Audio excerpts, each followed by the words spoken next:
I know you live in them, Jay. Well, I don't live in sandals. I live in Florida, so I live in Skechers. You gotta have some sandals in Florida. The other thing you gotta have as well is this. Folks, let's just say what we need to say, first of all. This is one of two items in our show tonight that have captured the limelight. This has been seen in a lot of promotional materials. A lot of our models and hosts have been wearing it over the past week. This is real, genuine Spiny Oyster, and it's real Andean Blue turquoise. It harkens back to Jay's original jewelry design 30, 40 years ago. It is a necklace that around the world, if you were to find something as exotic as this, could obviously cost many hundreds of dollars depending on where you shop. At HSN, we're always proud to do these pieces for around $200. Let me reveal the price that I knew would capture everybody's imagination. We will sell these out in 5 minutes. It's $99.98, and because it's a free shipping and handling day, they've loaded on the free shipping and handling. So you are getting the best price ever, by far, seen on HSN in our extraordinary 46-year history. Let me get the quick update. And Producer Jared, how many left now with the pre-sales? 640, 640. There is no wait list or extended delivery. There is no other Spiny Oyster and Andean Blue turquoise that even comes close to the not only the style, design, quality, and true amazing color that you get. This is done by hand. And Jay, it's a treat at any price, but to offer this at now an affordable and accessible price, that's a once in a lifetime to me.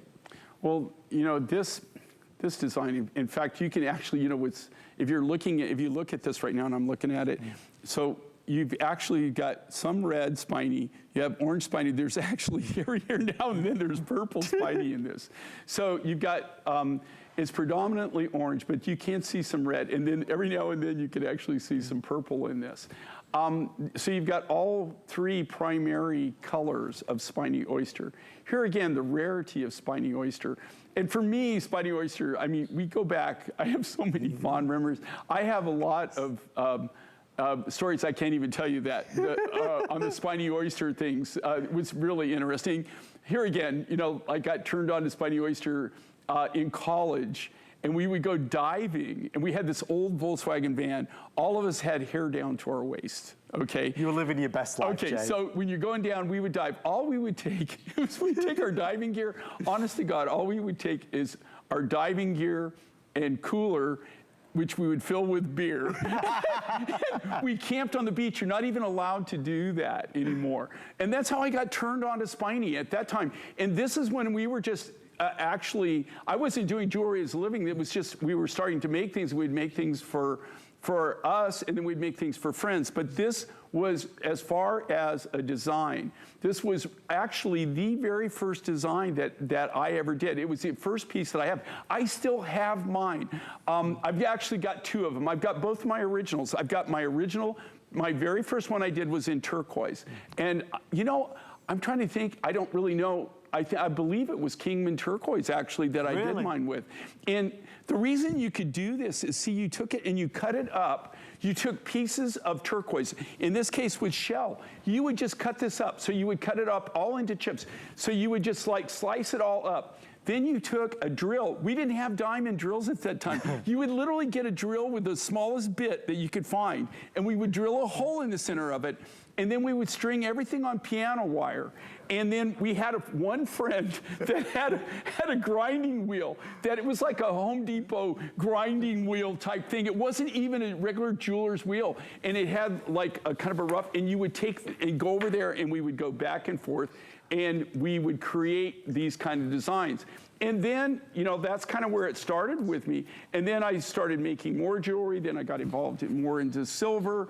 But that's, you know, so every time I see this design, for me personally, it brings back so many fond memories of, you know, how it kind of all started. And it all started there in that literally 50 years ago. I've been in business for 47 years, and when I say 47, that's when I started actually paying tax. That's what you measure it from, right? Okay, so, but all through college, I did this kind of thing, and it actually, that's where That's actually how I kind of got started, was, doing jewelry in college and then selling. And then that all kind of, warped from there. I never even thought that I would be in the jewelry business. I always had a love from the time I was a small kid.